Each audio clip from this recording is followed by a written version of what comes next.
বন্ধুরা, সামনে অক্ষয় তৃতীয়ার দিন আপনারা অবশ্যই এইভাবে এই স্থানে যদি নুনের পাত্র রেখে থাকেন, তাহলে আপনার জীবনে থাকা সর্বপ্রকার বাস্তু দোষ দূর হবে, অর্থনৈতিক উন্নতি হবে, জীবনে নানা প্রকার যে জ্বালা যন্ত্রণা দুঃখ কষ্ট দারিদ্রতার হাত থেকে মা লক্ষ্মী আপনাকে সরিয়ে নিয়ে এসে আপনার বাড়িতে সুখ শান্তি ও সমৃদ্ধিতে ভরে দেবে।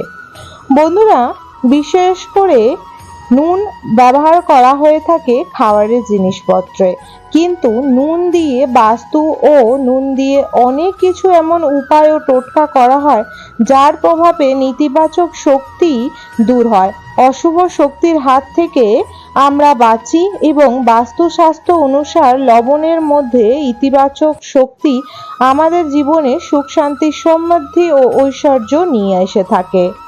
বন্ধুরা, অক্ষয় তৃতীয়া পড়েছে 10ই মে। এই দিন আপনাকে করতে হবে এই উপায়টি করার জন্য আপনাকে প্রয়োজন কিছু সামগ্রী, এবং এই উপায়টি করলে ঘরে থাকা নানা প্রকার কষ্ট দুঃখ চলে যাবে। বলা হয় মাতা লক্ষ্মী সেই গৃহেই বসবাস করে যে গৃহ চারিদিকে পরিষ্কার পরিচ্ছন্ন ও সচ্ছল। তাই বাড়ির সদর দরজা সর্বদাই পরিষ্কার পরিচ্ছন্ন রাখবেন, সাথে গৃহস্থ জীবনে নানা প্রকার বাধা দূর করার জন্য গৃহকেও আপনার ঘরকেও নানা দিক থেকে পরিষ্কার পরিচ্ছন্ন রাখাটা খুব জরুরি। এর ফলে অর্থনৈতিক উন্নতি ঘটে। বন্ধুরা, আপনার বাড়ি আপনার জীবনের সর্বপ্রথম চাবিকাঠি। এই চাবিকাঠিতে যদি কোনো রকমের বিপদ হয়, তাহলে সেটি আপনার গৃহস্থ জীবনের জন্য অতি খারাপ। সর্বপ্রথম বলে দেব, আপনারা বাড়ির মধ্যে কোনোদিনও বন্ধ ঘড়ি রাখবেন না, বাড়ির মধ্যে ঝুল কোনোদিনও জমতে দেবেন না, ধুলোবালি আসবাবপত্রের উপরে জমতে দেবেন না, রান্নাঘরের আনাচে কানাচে কোনোদিনও নোংরা ও ময়লা জমতে দেবেন না, এবং রোজকার বাসি যে বাসনগুলো হয়ে থাকে এঁটো বাসন, সেইগুলিকে কিন্তু তৎক্ষণাৎই মেজে পরিষ্কার করে রাখা উচিত। বলা হয় রান্নাঘরে যদি এঁটো বাসন পড়ে থাকে, এতে মা মহালক্ষ্মী ও মা অন্নপূর্ণা অতি রুষ্ট হন এবং সেই বাড়ি তৎক্ষণাৎই ত্যাগ করে দেন। তাই জন্য অবশ্যই আপনারা এই কার্যটি করবেন।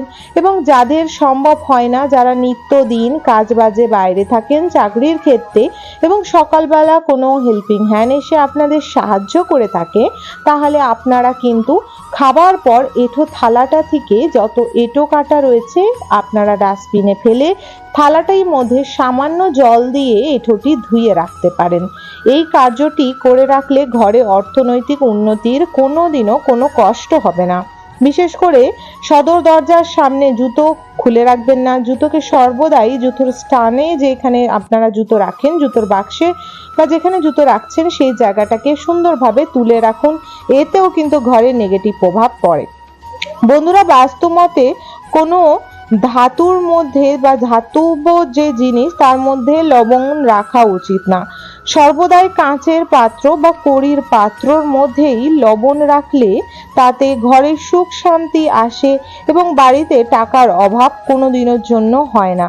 বাস্তুশাস্ত্রে লবণের উপকারী অনেক। আপনারা যদি কর্মক্ষেত্রে খুবই ব্যস্ত থাকেন কিন্তু চান যে কর্মক্ষেত্রে উন্নতি ও ব্যবসা চাকরির ক্ষেত্রে উন্নতি লাভ করায়, তাহলে অবশ্যই আপনারা ঘর পরিষ্কার করার সময় শনি ও মঙ্গলবার সন্দক নুন বা কালো নুন অবশ্যই জলের মধ্যে দিয়ে আপনারা ঘর মুছবেন। এতে আপনাদের ঘর পরিষ্কার হওয়ার সাথে সাথে বাস্তুশাস্ত্রে বলা হয়েছে এইভাবে ধনসম্পদ লাভের সম্ভাবনা থাকে, যে ক্ষেত্রে ঘরের পজিটিভ এনার্জি বিরাজমান করে আর গৃহস্থ জীবনকে সুখের করে। বাস্তুশাস্ত্র অনুযায়ী নুন নেতিবাচক শক্তিকে ঘর থেকে দূরে সরিয়ে দেয় এবং বাথরুমেও একটি কাঁচের বাটিতে সামুদ্রিক নুন রাখলে তা আপনার ঘরের নেতিবাচক শক্তিকে দূরে সরিয়ে ইতিবাচক শক্তিকে প্রবেশ করায়। বন্ধুরা, বলা হয় ঘরের যেমন রান্নাঘরও সর্বদাই পরিষ্কার পরিচ্ছন্ন রাখা উচিত, তেমন আপনার ঘরের বাথরুমও সর্বদাই পরিষ্কার পরিচ্ছন্ন রাখা উচিত। বাথরুম থেকে সর্বদাই স্মেল আসা, গন্ধ বেরোনো এবং বাথরুম কে না গোছানো বা পরিষ্কার না করা, এতে ঘরের মধ্যে প্রচুর নেগেটিভিটি ছড়ায়। এর ফলে ঘরের বাস্তুদোষ সেটি লাগে, তার সাথে সাথে বিশেষ করে লাগে অর্থনৈতিক অবস্থা খারাপ করে তোলে। তাই অবশ্যই ঘরের বাথরুম সর্বদাই আপনারা পরিষ্কার পরিচ্ছন্ন রাখার চেষ্টা করবেন। ঘরের বাথরুমের একটা ছোট্ট কাচের বাটিতে সামান্য সামুদ্রিক নুন রেখে সেটিকে রাখবেন, এতেও ঘরের জন্য অতি মঙ্গল। শিশুদের দৃষ্টি প্রতিবন্ধ করার জন্য বা শিশুদের যে নজর লেগে যায় সেই নজরের হাত থেকে রক্ষা করার জন্য অবশ্যই লবণ অনেক অনেক উপকারী।